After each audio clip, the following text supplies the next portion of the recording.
Eu vou conversar agora com Flávio Viegas Moreira, poeta, escritor e crítico literário. Ele conhece muito, acompanha suas crônicas, que ele sempre manda para a tribuna, sempre muito pertinentes, atuais, e ele é um cara que se aprofunda e compartilha seus conhecimentos, né? Inclusive, ele dá curso já há 4 anos na Pinacoteca Benedito Calixto, e em função da pandemia, da quarentena, ele está fazendo cursos online, que aliás está em andamento, não é isso, Flávio?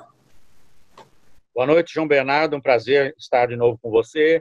Eu já ministro oficinas há muitos anos na Rede Sesc, em São Paulo, na Casa das Rosas, que é a Casa da Literatura Brasileira na Avenida Paulista. Já sinto saudade das oficinas presenciais. E também uma paixão santista, eu dou aula, oficina literária, na Pinacoteca Benedito Calixto, que é a nossa Casa das Rosas. Já há 4 anos, com um título genérico para vários gêneros. Como se tornar um escritor. Eu falo sobre poesia, conto, romance, ou seja, poesia, prosa, crônica, não é? Para pessoas que têm desejo de se tornarem escritor, de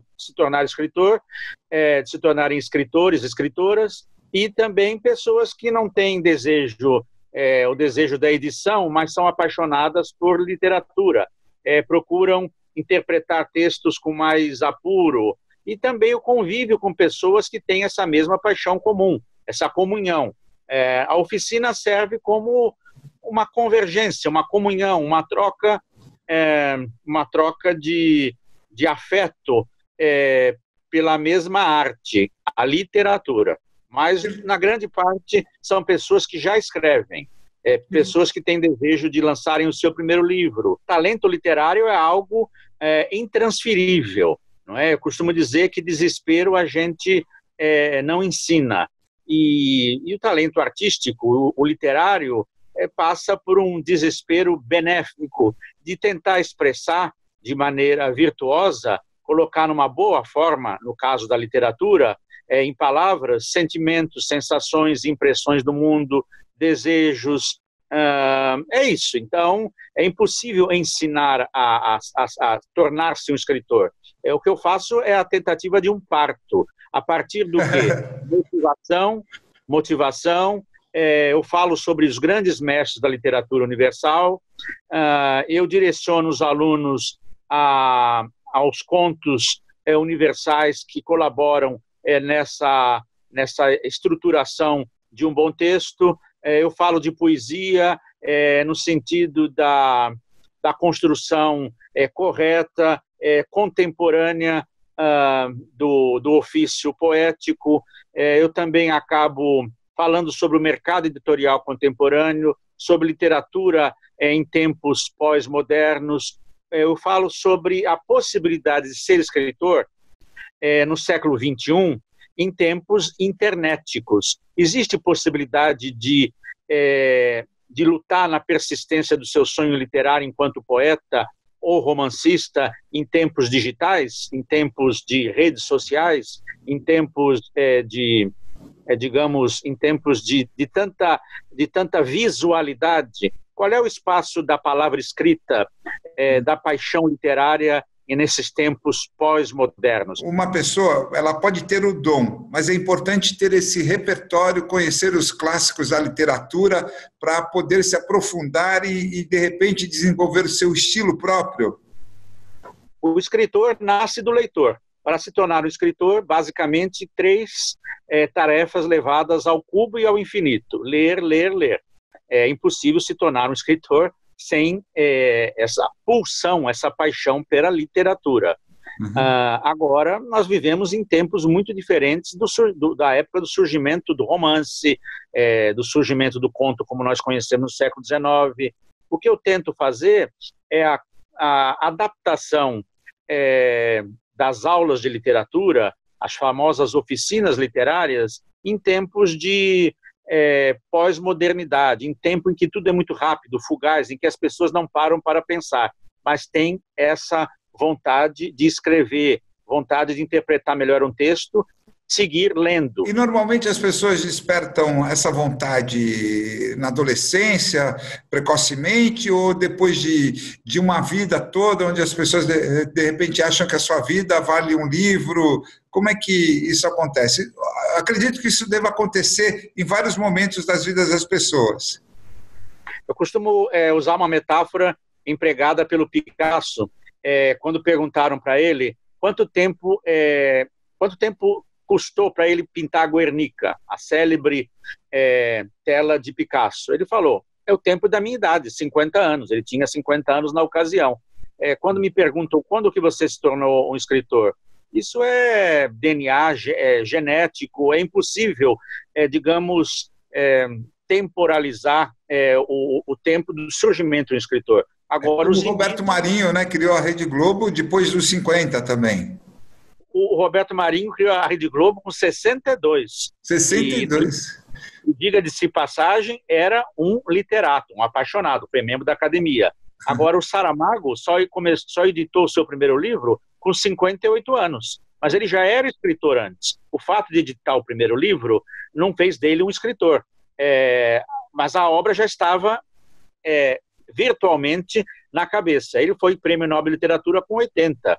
O Manuel de Barros se tornou poeta na mesma época, ou melhor, editou seu primeiro livro na mesma época da Cora Coralina, com 70 anos. Morreram quase com 100. Enfim, sempre é tempo de editar o seu primeiro livro. Agora, o desejo pela literatura, como o desejo por todas as artes, surgem os grandes indícios na adolescência. O jovem voltado para a leitura, enfim, o diário de menina é um indício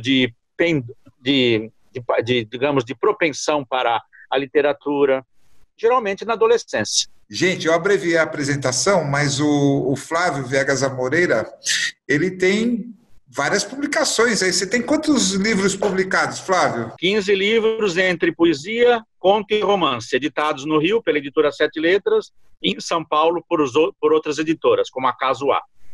Olha só, são 15 livros. E qual segmento você gosta mais? Poesia, contos? Eu sou fundamentalmente poeta, apesar da minha paixão pelos contos. Que legal, que legal.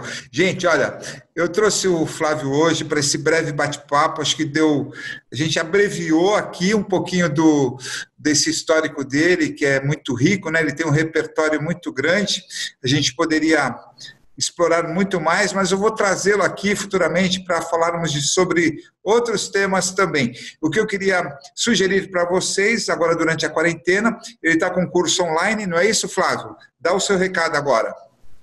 Online a partir do dia 24, já comecei de maneira mais esparsa, mas agora mais normatizada a partir do dia 24, das 19h30 às 20h30, quarta e quinta, toda quarta e quinta, antes das aulas presenciais, mas eu creio que vou acumular. A pandemia fez com que o digital se tornasse perpétuo. Eu vou acumular o presencial e o digital. O novo normal, né, Flávio? O dia 24 eu começo uma série de oficinas entre 19h30 e 20h30 no meu Facebook. A plataforma é o Facebook. É uma coisa muito fácil. É uma forma muito direta de adentrar o caminho da oficina digital. Flávio, lógico, a gente durante o colégio, a gente acaba tendo acesso, mas não dá a devida importância, nem todos dão a devida importância, né? E dá tempo de resgatar literaturas que foram indicadas em épocas de colégio, vestibular, e criar esse encantamento, interesse e aumentar o seu repertório na área literária?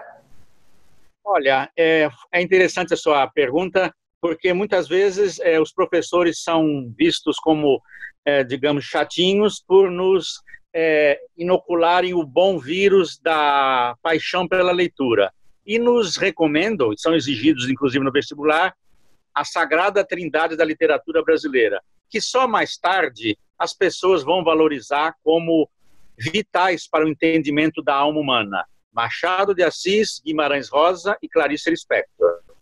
São fundamentais por prazer, paixão, conhecimento, são monstros sagrados da literatura universal. hoje reconhecidos internacionalmente: Machado, Guimarães Rosa e Clarice Lispector. E se eu tivesse que indicar para os jovens leitores do nosso amado litoral paulista, eu indicaria um livro que, para mim, é perpétuo: O Lobo da Estepe, de Hermann Hesse.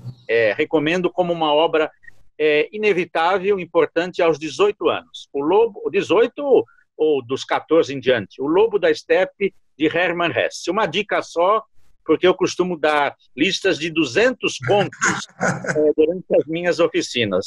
Vamos começar por essa, então. Já é um bom começo. Em 2 meses, muitos saem escritores. Em 2 meses, ou pelo menos iniciando a carreira de escritor.